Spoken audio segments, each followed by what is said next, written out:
ごきげんよう、世界史の時間です。今回から新シリーズとして中世西ヨーロッパ世界やっていきたいと思います。フランク王国ですね。多分3部作か4部作ぐらいになると思う。その第1弾として今回はメロビング朝の成立のお話をしていきたいと思います。はい、というわけでいつも通り日本から現場へと急行します。相変わらず地球って綺麗だな。それはそれとして、日本からだいたい地球半周ぐらいするとヨーロッパがあるわけですね。で、今色つきましたが、東ローマ帝国、未だ健在です。これちょうど476年ぐらいの状況を表しているんだけれども、このユリウス・ネポスとシアグリウスっていう2つの国があります。これが、かつての西ローマ帝国の名残だと思ってください。あと1箇所、大事なところを忘れているね。そうですよ。イタリア本国、今、黄緑色になったところがオドアケルの国っていう風になっているけれども、このオドアケルというのが傭兵隊長さんで、イタリア、この辺りを仕切っていたロムルス・アウグストゥス、彼を追放して、それが、いわゆる西ローマ帝国の滅亡476年の出来事だったわけですね。こんな感じかえ、なんかこんなちょっとボケた解像度の低いやつしかなかったんですが、この今、偉そうに立ってるのがオドアケル。で、今、ここでしょんぼりと、これ、西ローマ帝国の定冠ですね。これを差し出しているのが、ロムルス・アウグストゥス。よく教科書とか、もしくは参考書とかには、ロムルス・アウグストゥルスっていうふうに書いてあるかもしれない。トゥルスっていうのは、小アウグストゥスっていう意味で、これは当時のニックネームだったみたいですね。だから本名はロムルス・アウグストゥスです。で、こうして西ローマ帝国の定冠をお返ししたっていうか、オドアケルにあげちゃった。そしてオドアケルがこの時に自分で被れば、次の西ローマ皇帝として、ドシンと君臨することになった。西ローマは滅びたっていうことにはならなかったんだろうけれども、オドアケルは忠誠を誓っていた東ローマ帝国の皇帝、ゼノンですね。ゼノン皇帝にこの定冠をお返ししたわけですよ。あくまで私はイタリア王でいいですよっていうことで、皇帝にはなりませんよということでね。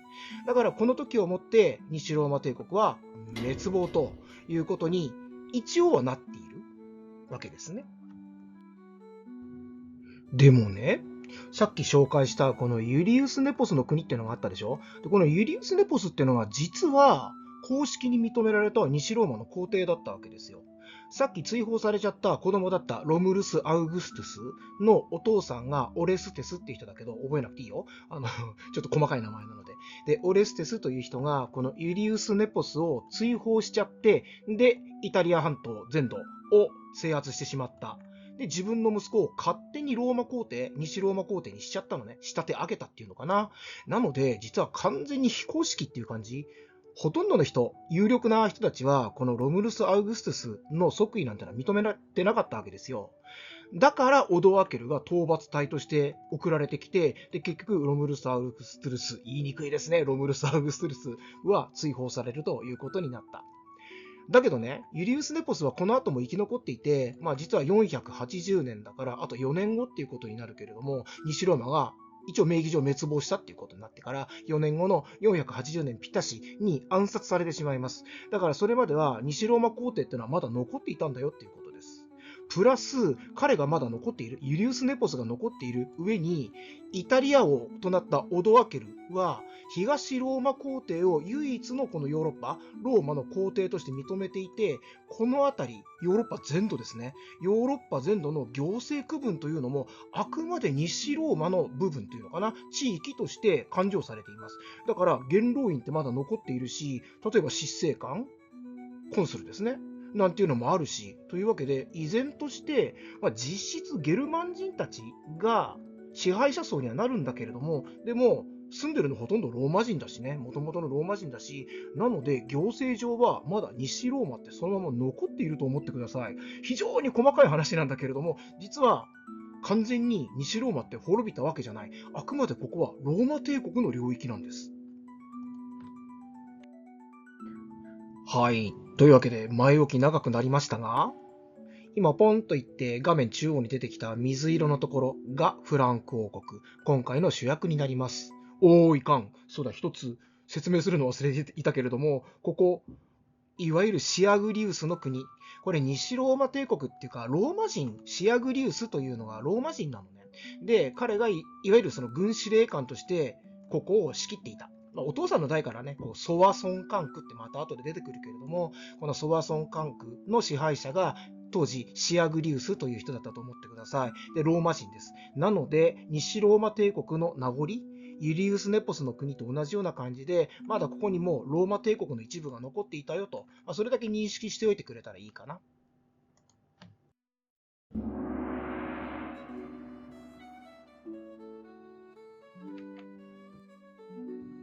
はい。メロビング朝、フランク王国の最初の王朝はメロビング朝だけど、これを創始したのがクロービス一世。教科書にも出てくる超有名な人ですね。で、このフランク族の王様っていうことでクロービス一世即位するんだけれども、そもそもローマ人がフランク族と呼んでいた人々っていうのは、ライン川流域に雑多に住んでいたいくつもの民族がいて、ゲルマン系多分だけじゃなかったと思うよ。ケルト系とか、その他、いろんなのがいて、で、それをざっくりフランクっていうふうに呼んでた。西ローマ側が。で、それが、いつ頃からか、俺たちフランク人みたいな感じで、その彼ら呼ばれていた方もフランク族、フランク人どっちでもいいけれども、なんていうような認識っていうのがアイデンティティを持ち始めたんじゃないかな。で、西ローマ帝国が滅びた。もう、ベギ朝かな476年に西ローマが滅びたということにしよう。で、大体これぐらいの頃には、サリー・フランクとライン・フランクっていうふうに、大きく2つの勢力で、このフランク族っていうのは構成されていたようですね。で、ざっくりとフランク王国と。なので、そのフランク王国の中にも、クロービスに匹敵するぐらいの王様が何人か並立して、お互いにその勢力を競っていたようです。でね、今、大きく2つに分かれていたっていうふうに言ったけれども、ちょっと濃ゆい青にしたところが、こっちの方ってことですね。こっちの方がサリー・フランクっていうふうに言って、トゥルカナムって書いたらこれ首都、当時の首都だったんだけれども、この辺りが、いわゆるクロービスが王様になったサリー・フランクの領域。で、それ以外の相変わらず薄い、黄緑色じゃないですね。ごめんなさい。水色ですね。水色でこれ示してある。相変わらずなところがライン・フランクといって、もう一個の勢力だと思ってください。で、コロニアっていうところ。コロニア・アグリッピネンシスですね。ローマ帝国時代はそう呼ばれていた都市、コロニア。これが略されて、なまってかな。なまって、後にケルンというふうに呼ばれるようになります。うっすらケルンっての、見えないかね。ちょっと半分、毛の部分が星で消えてしまっているけれども、隠れてしまっているけれども、後のケルンですね。ここを拠点にしたライン・フランクとサリー・フランク。この2つに分かれていたんだよと。最初のうちはね。で、これが、後々はこのクロービス一世によって全部統一されていくということになります。はい。で、そのクロービス一世がサリー・フランクの王様になったのが481年のことです。だから、西ローマが滅亡してから5年後っていうことだね。15歳という若さで即位しています。15歳だと、やっぱり周りから舐められるだろうな。他にも王様いっぱいいるわけでしょ。いっぱいっていうか何人実際に正確に何人かわからなかった。数名いる。で、そういう人々から見たら、この若造めといいように操ってやるぜ、ぐらいな感じで見くびられていたんだろうね。これは19世紀に描かれた絵なんだけれども、この人がクロービス一世。一応このキャラでやっていきたいと思います。はい。でね、さっきもある程度説明はしたんだけれども、西ローマが滅亡して以降も、西ヨーロッパはあくまでもローマ帝国の行政上のその領域なわけだよ。なので、ガリア・ベルギカ、これセクンダって読みます。セカンドですね。英語で言うとセクンダ。が、いわゆるこのフランク王国があったところの属州としての、ローマの属州としての名前がガリア・ベルギカ・セクンダと言います。だから、ローマ帝国側からはクロビス一世、その前のお父さんもそうなんだけれども、一応属州を指揮する軍司令官という地位を与えられています。だからもう繰り返しになるけれども、ずっとローマ帝国なんだよ。これがだから後にね、このフランク王国からカール大帝出てくるじゃないですか。で、カール大帝が800年にその西ローマ帝国の定冠をまた再び被ることになるわけですね。こうして西ローマ帝国正式に復活っていう風になる。その布石というか、なんでそんなことしなきゃいけなかったかって言ったら、何のことはない。ずっとここ、ローマ帝国だったんですよ。で、フランク王国があったのは、ガリア・ベルギカ、言いにくい、ガリア・ベルギカ・セクンダという属州、行政上はね、という地位、位置づけだったわけですね。その王様としてクロービス一世が即位しました。はい。でね、まず最初にこのフランク王国の犠牲になるのが、そこのピンク色、シアグリウスの国なんだけれども、実はその向こう側にこのオレンジ色、濃い黄色っていうのかな、西ゴート王国があるわけです。当時の首都はトロサ、今のトゥールースですね。トロサというところが首都だったんだけれども、これがこれから関わってくることになります。こんな感じでね、一個一個新しい国が紹介されていくたんびにこうやって地図に色をつけていこうかななんて、こういうような構成でやっていきたいと思っております。でね、今回そのフランク王国だけの話をしていればいいのかなとも思ったんだけれども、はい。同時代史っていうんですか、ヨーロッパ小さい国いっぱいあって、で、それが栄枯盛衰っていうのかね、栄えては滅びっていうことを繰り返すわけですよ。その荒波の中でフランク王国も、運命を抱えていくっていうのかな。結論から言えば、フランク王国は生き残っていくっていうことになるんだけれども、だから、同時代、ヨーロッパで何があったのかっていうのは、やっぱり同時並行っていうのかな、紹介していかないといけないのかなと思いまして、で、480年の5月9日、要するにクロービス一世が、サリー・フランクの王様に即位する1年前ということです。さっきのユリウス・ネポスが暗殺されております。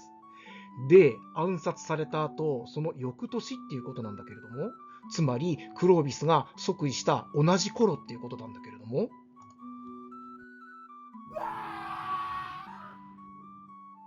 はい。ちょうど同じぐらいの頃にオドアケルがネポス領を併合しています。ユリウス・ネポスが亡くなったという、暗殺されたということで、本当に西ローマ帝国の皇帝はいなくなるということになります。だから、一応行政上というのかな、ローマ帝国はまた一つにまとまったっていうの。今までは東西ローマに分かれていたわけだよね。で、この水色のところが東ローマ皇帝。で、こっちのカラフルな方が西ローマ皇帝が滑る地域というふうに二つに分裂したわけだよね。錯誤で分裂東西ローマだから395年、テオドシウス帝が亡くなるときに2人の息子に分け与えた。そこから2つに分かれていた。東西に分かれたわけなんだけれども、今ここにまた行政上はですよ、ローマ帝国は一人の皇帝のもとにまとまったということになります。ただし、その皇帝ゼノンは、この青いところ、水色のところ、ここの部分、東半分ということですね。ここしか支配はできていなかったけれども。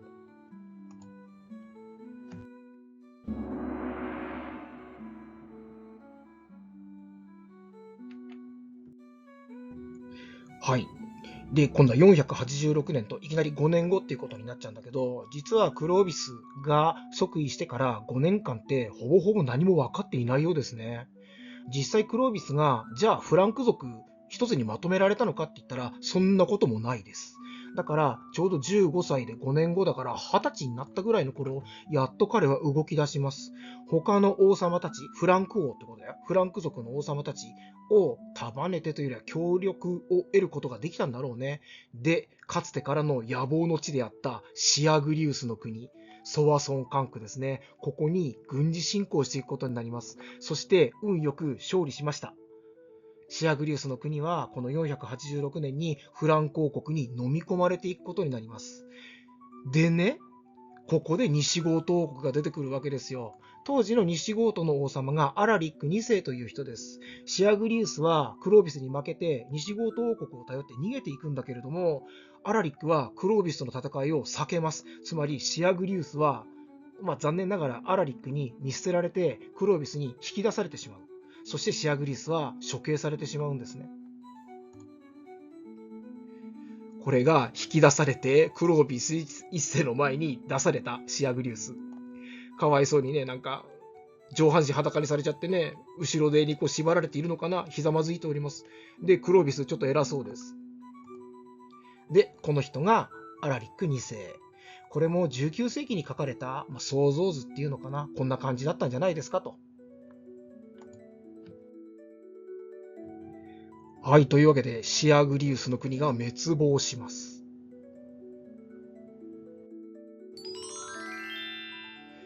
今星で表したところが、当時のそれぞれの首都トゥルカナムっていうのがまさにサリー・フランクの首都。ここにクロービス一世がいたわけですね。で、ソワソン管区だからソワソン。パリじゃないんですね。これわかるかな、ここにパリがある。それよりちょっと離れたところにソワソンっていうのがあります。で、西ゴートはトロサ。後のトゥールーズですね。いただきます。厳しい。どうやらここまでのようだ。そんな。なんて感じでね、ピンクの部分が水色になってしまいました。だからね、もうこの戦いで、いわゆるソワソン管区が滅びた、シアグリウスの国が滅びたことによって、フランク王国の領土ってほぼほぼ2倍になってるんですね。わずか1年で。これ大きいね。大戦果だね。はい。でね、クロービス一世がシアグリウスの国、ソワソン管区ですね、ここを支配することになるわけだけれども、もともとシアグリウスはローマ人、支配者がローマ人ならば、住んでいる人々もほぼほぼ全員ローマ人でした。で、ローマ人といえば、基本的にはアタナシウス派、カトリック教会なわけですね。で、一方、フランク族はどうだったかっていうと、まだこの頃、多神教でした。要するに、古代のギリシア・ローマの神々とか、北欧神話の神々。だから、ギリシア・ローマで言うと、ゼウスとかポセイドン言いにくいな。ポセイドンとか、例えばアポロンとか、キュベレーとか。で、逆に北欧神話の方で言うと、逆じゃないね。でもいいや、北欧神話で言うと、オーディーンとか、例えばトールとか、ロキとかっていうような名前ぐらい聞いたことある人いるんじゃないかな。ファンタジー好きな人だったらたまりませんね。この名前聞いただけでね。そういうような古代の神々を信じていたわけです。だけれども、これから直接ローマ人を支配することになるわけでしょ。宗教的にはカトリック教会とのそのつながりっていうのかな、仲良くなる蜜月関係っていうんでしょうか、ハネムーンですね。これをなんとか保たないといけない。そこがこれからのクロービス一世の重要課題となっていきます。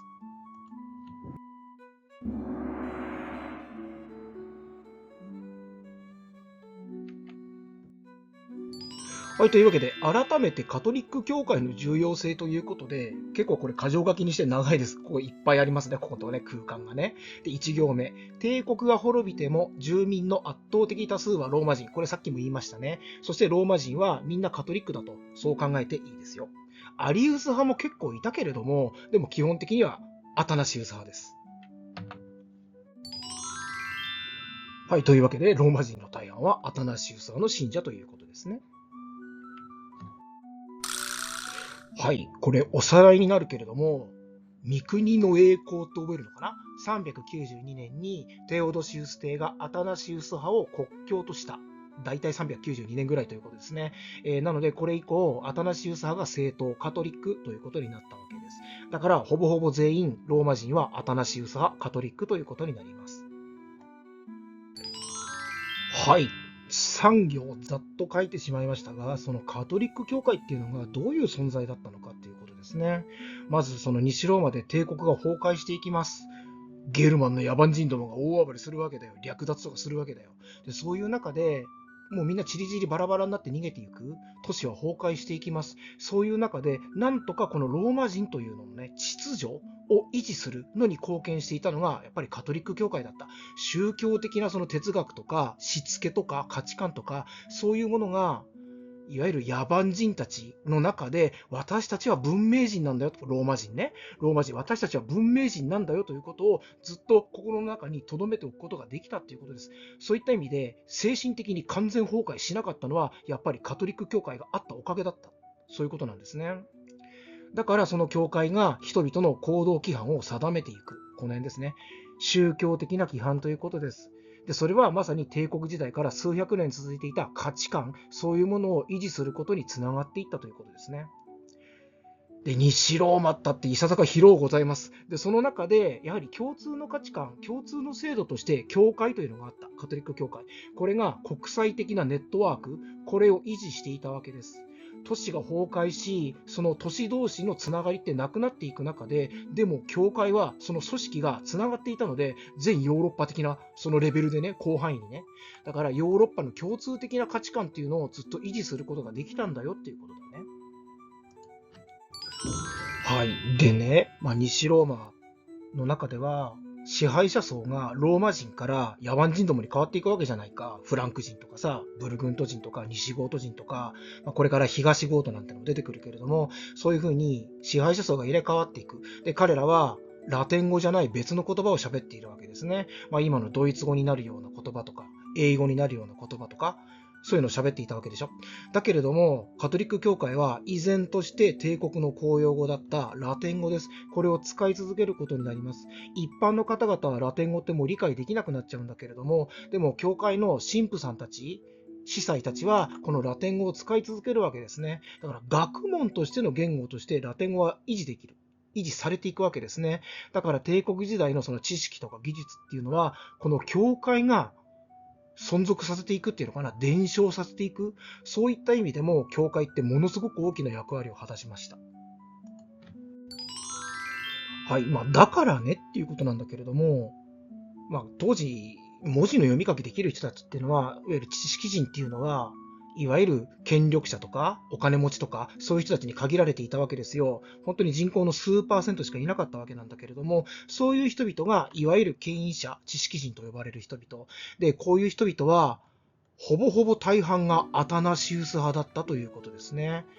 で、そういう人々と仲良くなれなければ、いかな強大な軍事力を持ったフランク人でもローマ人たちを指揮するというのかな、受け入れてもらえるかどうかっていうことになるわけですね。そこはやはり同じ価値観を持った、つまりアタナシウス派というキリスト教の中でもこのアタナシウス派を信じているかどうかっていうのがものすごく大きなネックになっていく。はい。でね、基本的にこれからゲルマン人たちが支配者層になっていくわけなんだけど、もうすでになっているんだけれども、彼らほとんどアリウス派なわけですよ。で、イワンやフランク人親だよね。フランク人なんかキリスト教ですらなかったわけだから、多神教だったわけでしょ。で、そういう人々を、じゃあ住民たち、つまり大半のローマ人、元ローマ人ですね。元ローマ人たちが王様として認めるかどうかなんだよ。ここすごく大きいよね。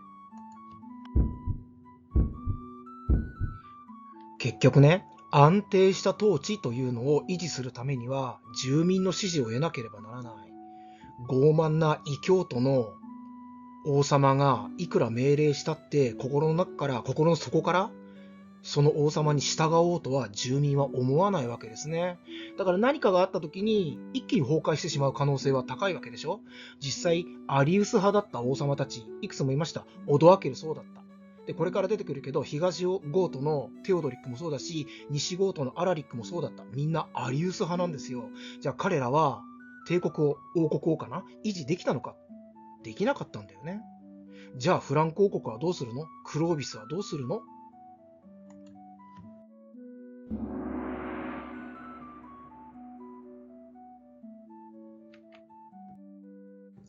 はい。493年。だから、シアグリウスの国滅ぼしてから7年後っていうことかな。お隣の国、ブルグント。ここの王女様、お姫様ですね。クロティルドっていう人がいたんだけど、この人とクロービス一世は結婚することになります。で、クロティルドはカトリック教徒だったわけですよ。こうしてね、クロービスはカトリック教会とのつながりっていうのかな、コネっていうのかな、それを一つ手に入れることになる。プラス、隣国のブルグントとは同盟関係になれるわけでしょ。だからこの政略結婚はクロービスにとっては一石二鳥だったわけですね。はい。この人がクロティルドと4人の息子たちっていうふうにはここにタイトル入れたけれども、この王冠かぶってる4人、後にフランクの王様、つまりクロービスがお亡くなりになった後っていうことですね。次の動画で紹介します。この4人については。のお母さんということになります。ただ、この絵もうちょっと美人に描けようとかと思うの。というわけで、ちょっとかわいそうなので、こっちの方がいささかいいですか？これどっかのステンドグラスですね。この人、クロティルドです。はい。というわけで、ブルグント王国。実はシアグリウスの国を倒した後に隣国ということになるわけですね。ここで繋がってるわな。隣り合っているわな。で、そのブルグント王国なんですが、この人グンドバトといって当時のブルグントの王様。ただ彼はね、もう内部構想にものすごく悩まされた人。最終的には自分の親族皆殺しにして、で、統一の王様になる。ブルグントを一つにまとめるんだけれども、その中で、この言えてないね。クロティルドのお父さんは殺されてます。キルペルク2世って人だったんだけど、キルペルクは殺されているのね。で、その殺されたその年にクロティルドは、婿入りじゃねえや、嫁入りだ、ごめんなさい。婿じゃないね。嫁入りするわけですよ、クロービスに。この中で大きなね、内部構想があったようですね。グンドバトはアリウス派です。これに対してクロティルドはアタナシウス派です。だから、宗派としても分かれている。で、アリウス派が、言ってみればアタナシウス派を弾圧したっていう、そういう形でもあるわけですね。で、お父さん亡くなっている、殺されているわけです。で、その後にクロティルドは、半分亡命なのかな、詳しいことよくわからなかった。でも、クロティルドは、クロービス一世、フランク王国に嫁いでいくことになるわけですね。内部構想。かなり血で血を洗うようなドロドロとしたその中で、グンドバトがブルグント王国を一つにまとめていくということになります。でね、493年といえば、東ゴート王国ですよ。テオドリック大王がオドアケルを滅ぼす、その年が493年なのね。はい、というわけで、東ゴート王国。今、サーモンピンクみたいな色で示したのが、この東ゴート王国ですね。で、ここの王様が、テオドリック大王。これ、ブロンズ像らしいけど、なかなかかっこいいのがあった。今回はこれを採用させていただきます。で、この東ゴート王国テオドリック大王が、まだ当時、東ローマ皇帝、実質統一皇帝だけれども、のゼノンですね。これに命令されて、オドアケル討伐に行くわけです。悪いが、手加減するつもりはない。無念。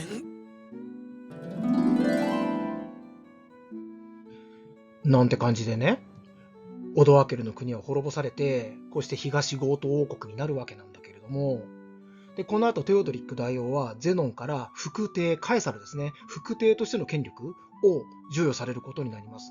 だから、西ローマ、元西ローマのこのカラフルないろんな色がついちゃったこの辺りを仕切るのは、名義上はお前だよと、テオドリックだよということをゼノンは認めるのね。ただ、じゃあ、オドアケルはなぜ討伐されたのか？実際オドアケルいいやつだったんだよ。彼がこのイタリア半島を支配することによって、例えばパンとサーカス復活しているしね、ローマはもう荒廃していたわけだけれども、オドアケルの手によって復活しているし、で、オドアケルは、軍は仕切っていたけれども、基本的にその政治上のこととか、商売のこととか、経済のこととかは、元老院とかローマ人たちに全部任せていたのね。オドアケル自体はアリウス派だったけれども、それなりにちゃんとアタナシウス派のこのローマ人たち優遇していたので、結構いいやつだと思われていました。一方、テオドリックなんですが、やんちゃでね、ゼノンとは、皇帝ですね。皇帝ゼノンとは、ホエディラティ、つまり同盟者として認められていたんだけれども、気に入らないことがあるとすぐに暴れる。だから、多分なんだけれども、これいろんな説があるらしい。ゼノンは、厄介者のテオドリックを西へ売っちゃる。そのためにオドアケルを犠牲にしちゃったっていうのかな。共倒れになってくれれば一番良かったんだろうね、ゼノンとしては。でもそのオドアケルはもう心からゼノンに忠誠誓っていたしね、かわいそうなのはオドアケルだよね。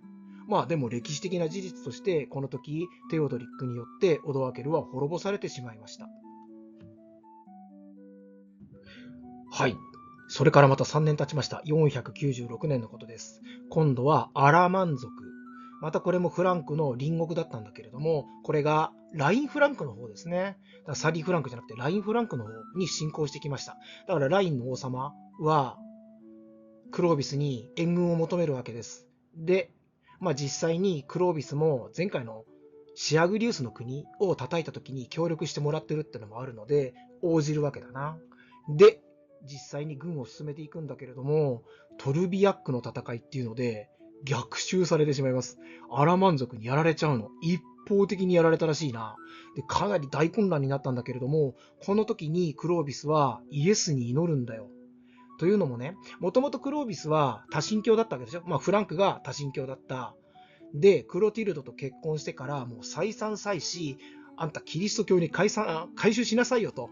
古い神々なんか捨てて、キリスト教に変われば、改宗すれば、まず住民のローマ人の受けも良くなるし、絶対もういいことしかないから、ずっとアタナシウス派に改宗しなさいと言われ続けていたのね。でクロービスの方も、でもね、昔からずっと信じている神様も捨てきれないしね、どうしよっかな、なんて感じで逡巡していた。そんなところで、このトルビアックの戦い、古代の神々はサリー・フランクを助けてくれないんですよ。だから、ワンチャン祈ってみる？イエスに祈るんです。はい。というわけで、アレマン人なんだけれども、黄色くなったところ、ちょっと明るめの黄色にしたけれども、これがアレマン人が住んでいたところ。だから、ライン川の上流地域だと思えばいい。で、実際ローマ人から見たら、やっぱりこの辺りに雑多に住んでいた民族をまとめてアレマンになんていう感じで呼んでいたようだね。で、彼らがいつしかまとまって、ついにフランク王国へと侵攻していったわけです。はい、ちょっと地図ぐるっと回してみましたが、目回っちゃうね。はい、今、一応拠点になるところ。ラインフランクはコロニア、もうケルンに変えちゃいました。ここですね。これが拠点です。で、あとこのパリはここにある。で、トルビアックの戦いっていうのは、ケルンからもうすぐそこで行われたわけです。で、これで完全に負けてしまったら、多分、ラインフランク崩壊していた、やばいところまで追い詰められているわけですよ。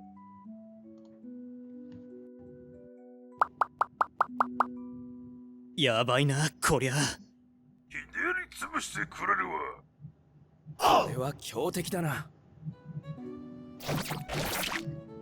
神よ、なぜなのです。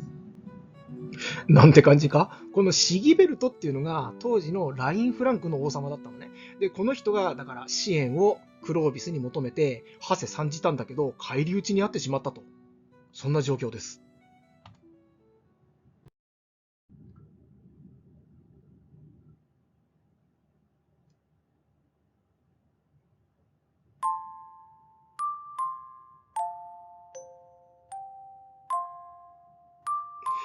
こんな感じ？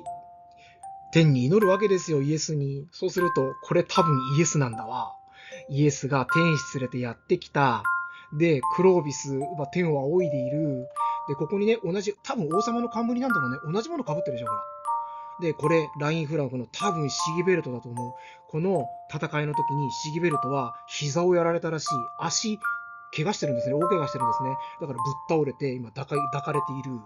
一方、これが、ギブルドっていうのが当時のアレマンの王様。ここに天使たちが攻撃を加えているんですね。実際伝承ではこの後すぐギブルトの頭が斧で叩き割られる。で、王様突然死んじゃったんで、アレマン人大混乱になって撤退していくわけです。奇跡が起きたんですよ。イエスに祈ったら。こんなの聞いてねえぜ、おい。こんな感じ。これ506年のことなので、ちょっと後の話になるんだけれども、こうしてアレマン人の領域の北半分をフランク王国が手に入れることになりました。一方で、ここ、テオドリックが支配する東ゴート王国ですね。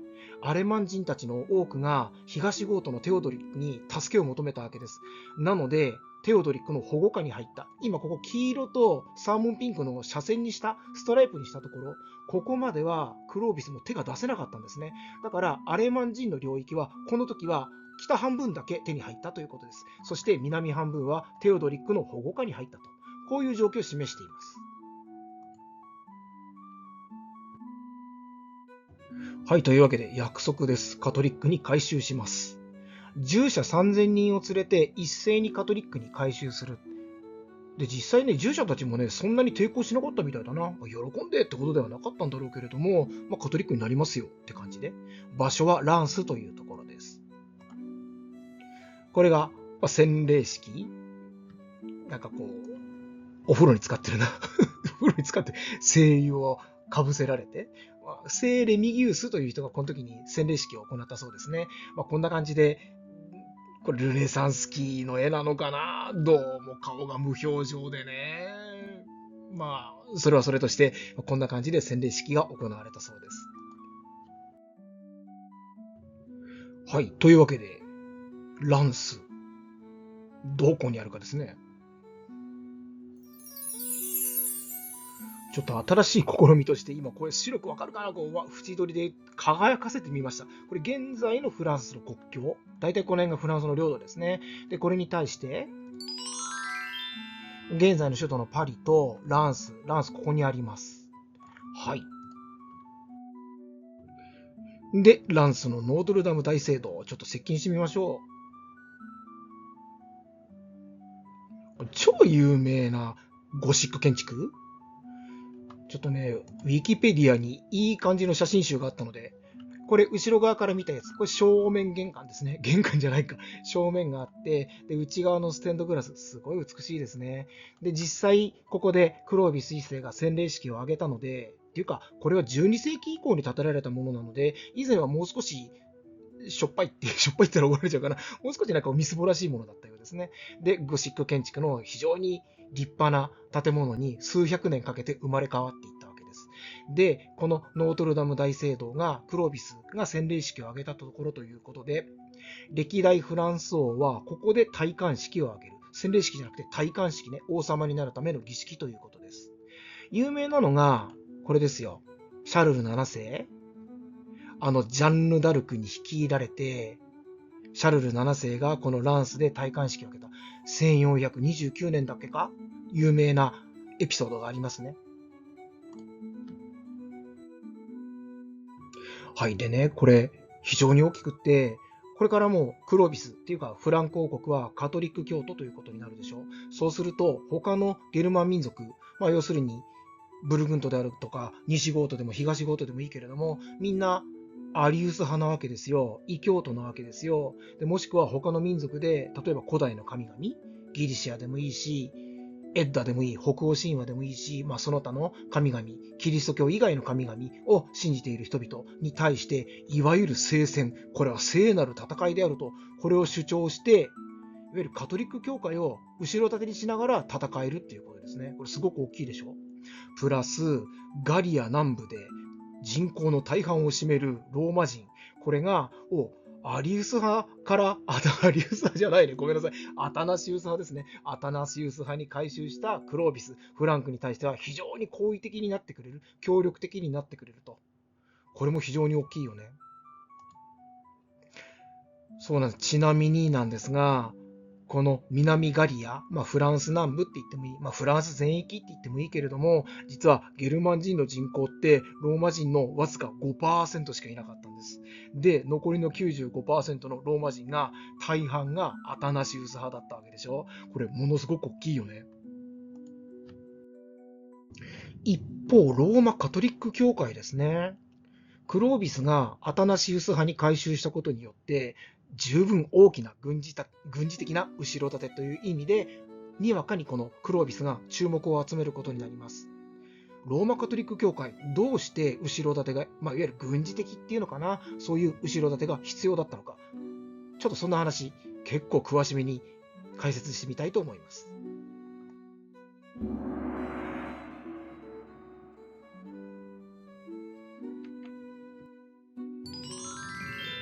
はい。実はこの話は、500年後、1054年に大シスマっていう東西教会大分裂っていう大事件が起きるんだけれども、その布石になる話なのね。箇条書きにしたら7箇条になってしまいました。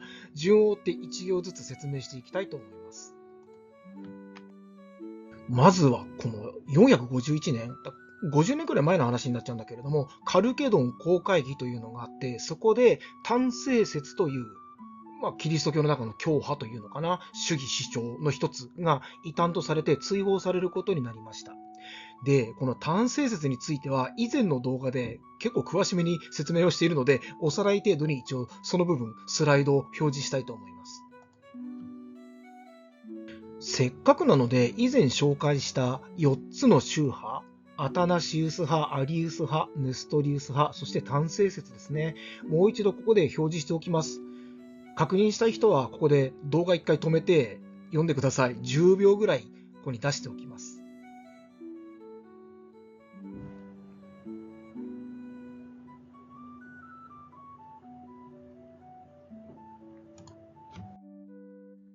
はい、次、ネストリウス派と単性説ですね。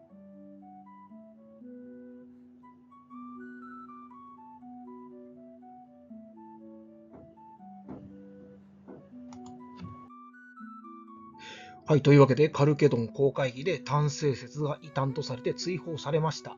だけれども、実はアタナシウス派って一番わかりにくいのよ。だって、イエスは、父であり、子であり、精霊であるわけでしょ。神であり、人であり、精霊であると。で、3つでありながら、同時に1つであるなんてわけわかんないじゃないか、一番。だけど、単性説はもうはっきりと、イエスは神ですっていうふうに言っちゃうわけですよ。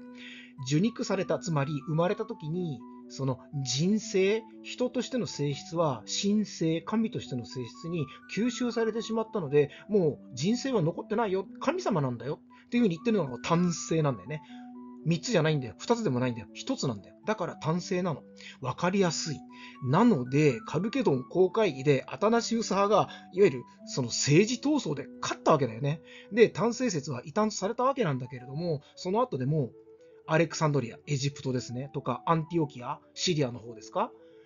そっちの方の総主教は単性説を支持していたわけだよ。つまりもうこの時点でカルケドン公会議のその決定っていうのは嫌だっていう人が結構いたわけですね。で、このままだと本当に教会大分裂っていうことになってしまうので、当時のコンスタンティノープルの総主教、アカキオスという人がいました。で、この人が当時の皇帝、さっきも紹介したな、ゼノンだ。ゼノンに進言して、ちょっと妥協案出しましょうよと。ヘノティコンっていうんだけれども、この妥協案。つまり、単性説の、考え方もある程度認めますよと。そんなことできんのかなっていう話なんだけれども、結局、そんなヘノティコンっていうのを出させたのね、このアカキオスが。だけれども、これは失敗に終わります。つまり、アタナシウス派も単性説も、そんなものは認められんと。俺たちが正しいんだ。お前は間違ってるんだってお互いに言い合っちゃうわけだよ。つまり、むしろ分裂は加速しちゃったのね。で、その結果どうなったかって言ったら、484年のことです。ローマ教皇フェリクス3世がアカキオスを破門してしまいました。コンスタンティノープルの総主教をローマ教皇が破門したわけでしょ。立場的にはコンスタンティノープルとローマは同じはずだったんだよ。なのにローマ教皇側はプライドがあるわけですね。だってローマ教会ってペテロが処刑された場所、逆さ十字になって処刑されお墓があるところなので、そのいわゆる後継者という意味でローマ教皇は自分たちをポペとかパパ、ペテロがなまってっていうことね。なんていうふうにそのペテロの名前をずっと継承してるわけだよ。だから彼らには一段上っていうそのプライドがあるわけですね。だからフェリクス3世はコンスタンティノープル総主教であるアカキオスを見下して破門するっていうことになります。一方、コンスタンティノープル側には皇帝がいるわけですね。ゼノンがいるわけですね。ふざけんなって話になるわけだ。もうこれでもう完全に分裂、深刻化してしまった。アカキオスの分裂。この対立は後35年も続くことになります。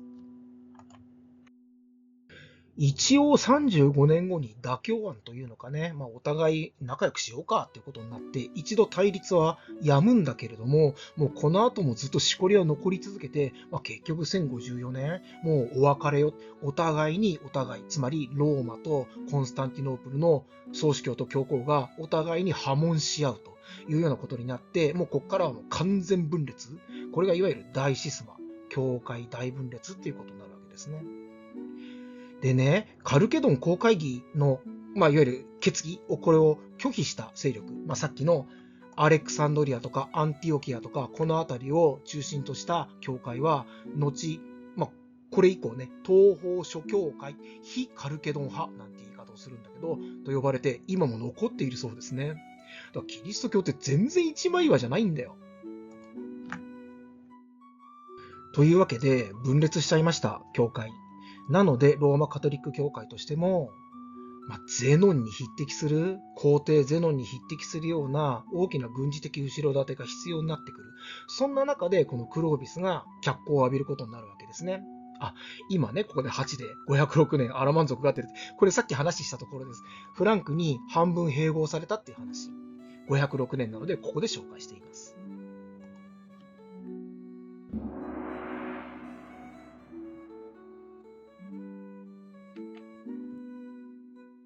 はい、次、西ゴート王国と戦って領土を奪い取ることになるんだけれども、その前の布石としてアルモリカ人と同盟を結ぶことになりました。アルモリカって何よ？はい。このね、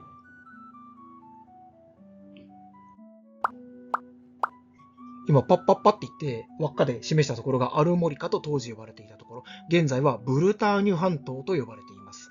で、ここの部分っていうのが色ついてないでしょ？一応ローマ帝国領だったんだけれども、なかなかね、ローマ化しなかった場所らしいよ。かたくなにケルト。ケルト人の中でも、今ブリトン人って出てきたね。で、アングル人とサクソン人、いわゆるアングロサクソンだ。で、これが、ブリテン島に渡って圧迫されて押し出された人たちが船に乗って渡ってきたのがこのブルターニュ半島です。だからブルターニュっていうのはブリトンから来ている。もともとアルモリカっていう名前だったんだけれども、で、このブリトン人ももともとケルト系なわけですよ。で、アルモリカにもともといた人たちケルト系でしょ。で、カタクナにローマ化しなかった。で、ブリトン人もケルトでしょ。かたくなにケルトなんです。だから、フランク人たちの言うこともなかなか聞いてくれなかった。なので、結局ね、懐柔するっていうかね、もうね、難しいんだ、ここ。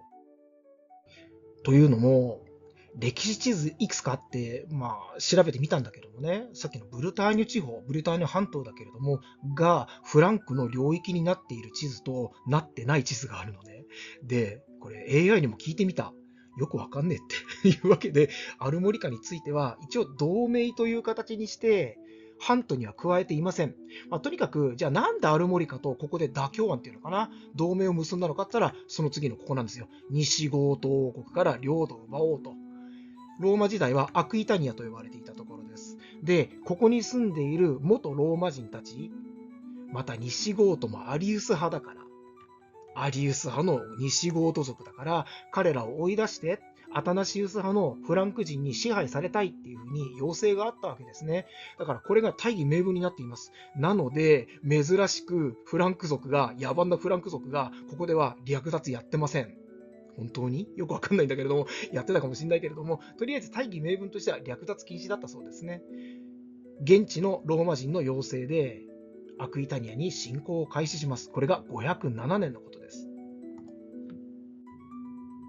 で、行われたのが V への戦い。当時の西ゴートの王様がアラリック2世。さっきも紹介したね。で、これと、なんと一騎打ちで戦って、討ち取ったらしいぞ。つまり、クロービス1世とアラリック2世の差しでの戦いで、アラリック2世が負けた、殺されるっていうことなんですね。でね、ここでちょっと待ったが入るわけですよ。東ゴート王国、テオドリック大王ですね。西ゴートは、東ゴートと親戚関係、だから近しい仲っていうのもあるんだけれども、実はテオドリック大王はさっきも紹介したけれども、彼は副帝です。ゼノンの副帝ってことね。この時点でもうアナスタシウスって人に変わっているけど、皇帝がね、もうゼノンなくなっちゃってる。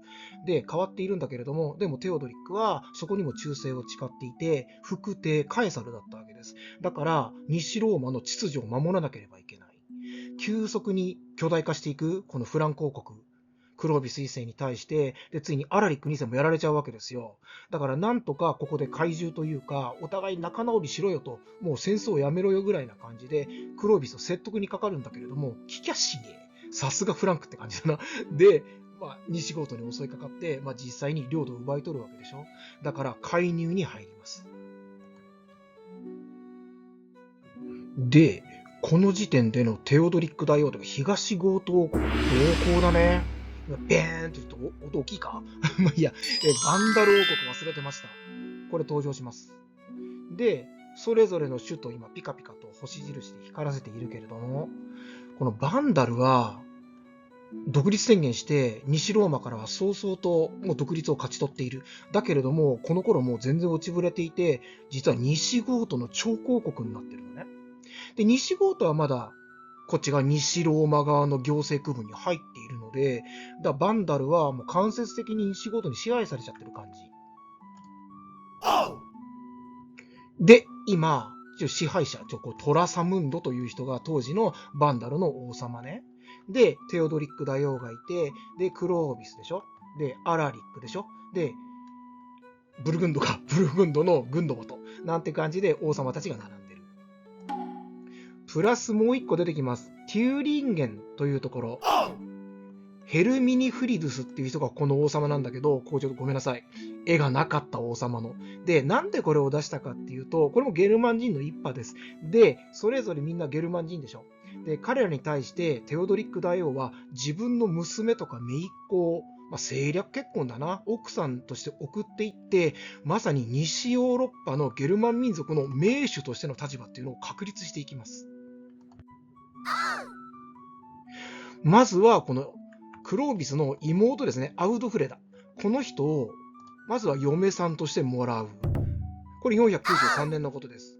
その後、今これジギスムントって出てきたね。どんどん先行っちゃうんだけれども、こんな感じで、それぞれの姪っ子とか娘をそれぞれの王様に嫁がせていくわけです。ちょっとまとめますが、まず、クロービスの妹アウドフレダを奥さんとしてもらった。これで一応、フランクとは同盟を結ぶ政略結婚ですね。で、今、ジギスムントって人出てきました。で、この人は、グンドバトの息子にあたる人。で、この人の奥さんとして自分の娘、オストロゴタっていう人なんだけど、この人を嫁がせる。で、後にこのジギスムントがブルグントの王様になります。これ494年のことね。だから、クロービスから妹もらった時の1年後っていうことになります。で、同じ年に、アラリックと娘結婚させてる。テオデゴンデって言うんだけれども、ほぼほぼ同時期ぐらいだそうですね。これだから、テオドリックの娘ってことだからね。と結婚させてる。だからこれ親戚筋で、義理の弟という形の、義理の息子か。義理の息子。複雑だね。義理の息子ということになります。同じような形で自分の妹を、これアマラフリダっていう人だけれども、バンダル王国のトラサムントと嫁がせている。こうやって、いわゆる政略結婚重ねることによって、まさにテオドリックは西ヨーロッパの盟主となっていくわけです。これおそらくは対東ローマ帝国に対するアリウス派大同盟。クロービスはこの後カトリックになっちゃうんだけれども、いわゆるアタナシウス派になっちゃうんだけれども、でもこれ以外の自分の娘とか姪とか、そういうのを嫁がせたところってみんなアリウス派なんだよね。で、これ同盟組んで、おそらくは東ローマに対抗するような、そういう形を作っていこうと、テオドリックはしたんじゃないかな。はい、というわけで V への戦い行きましょう。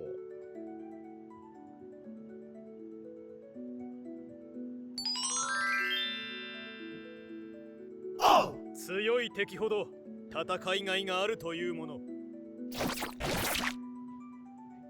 はい。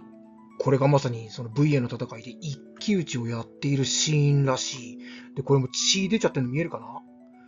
またチャッチ選んでね、もうせめてさ、鎧をさ、敵味方で変えてほしいよね。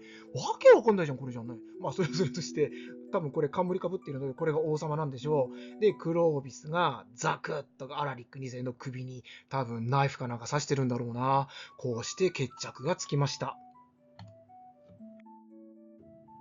神よ、なぜなのです。いただきます。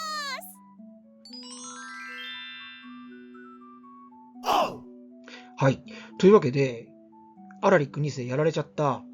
で、この後、トロサですね。首都のトロサは占領されてしまって略奪されることになるんだけれども、なので、西ゴート側は首都をナルボンヌというところに移します。で、今、ガイセリックという人出てきたんだけれども、この人が、アラリックの非嫡出子だから、妾に作らせた子供なんだけれども、これが後を継ぐことになるのね。でもかなり無能だったらしい。で、これも包囲されてしまうことになります。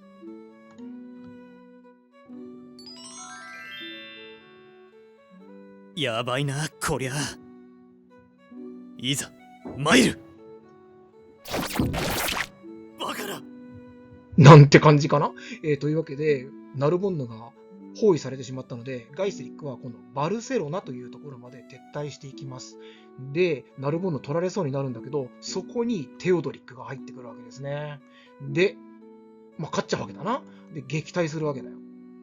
こうして、フランク王国は地中海まで出ることはできなかった。領土的にはこんな感じになります。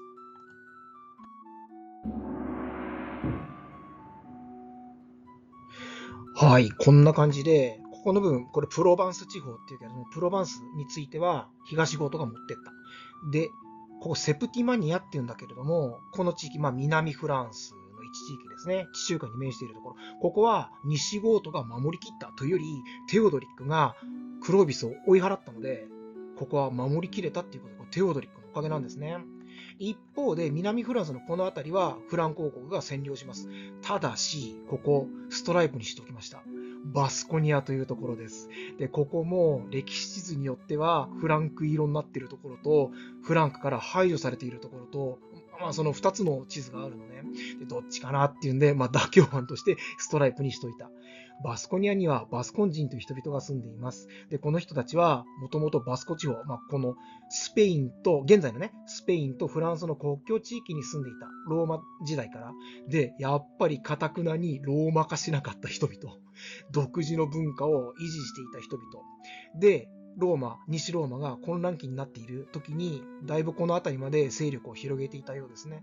だから、西ゴートがこの辺りをいわゆる支配していた時にも、多分バスコの人々は独立を保っていた、反独立みたいな状態だった。名義上は西ゴートの領土だったけれども、堅くなに私たちはバスコン人ですよというふうに主張していたんでしょう。なので、フランクが征服した後も、どっちなのかなわからないんだろうね、結局。だからここの部分は斜線にしてある。後に実際に南フランスはアクイタニアっていうけれども、この辺りはフランクから独立しちゃって、一悶着またあるんですね。なんていうことがあるので、後々その辺の話もしていこうと思います。とりあえず、領土的には名義上はフランクのものになったんだろうなと。なぜならば西ゴートはここから追い払われたから。というので、斜線にしておきました。はい。東ローマの皇帝はゼノンからアナスタシウスという人に変わっています。で、彼から、なんとクロービス、アウグストゥスの称号、名誉コンスルの称号を授与されることになります。ほらね、あくまでローマの行政でしょ。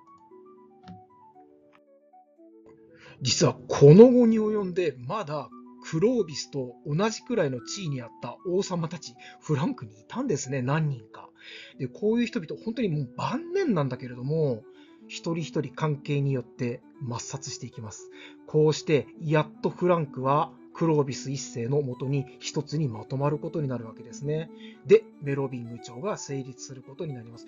本当に晩年です。ちなみにメロビングっていうのは、クロービス一世のおじいさん、メロビクっていう人がいて、でもこの人に由来してメロビング朝って名前が付けられるんだけれども、実際フランクにはこの当時名字ってなかったらしいですね。なのでおじいちゃんの名前からメロビング朝。511年の11月27日にお亡くなりになっています。若かったね。45歳ぐらいだって。治世はだからぴったり30年ということになります。はい、まとめっていうのかな。使用前、使用後って感じですね。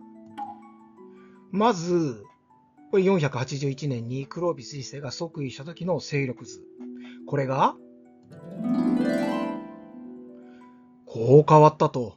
いや、わずか30年なんだけれども、の間に、これだけフランク王国、領土広げました。はい。というわけで、クロービス一世、1台で終わってしまいましたが、30年ですね。いかがでしたか？面白かった、ためになった、そう思ってくださった方は、チャンネル登録よろしくお願いいたします。作ってる本人とても喜びます。でね、このシリーズ、フランク王国っていうことだけれども、一応870年離れて暮らそうメルセン条約ですね。フランク王国が3つに分裂確定して、で、現在のフランス、ドイツ、イタリアという西ヨーロッパの主要3カ国の原型が出来上がっていく、その辺までお話をしようかと思っています。だけど、ここまでがまた紆余曲折あってね。というわけで、次回はマヨルドムス。救済っていう話をしたいと思います。全部で多分、今回1として3部作か4部作ぐらいになるかな。乞うご期待。ごきげんよう。さようなら。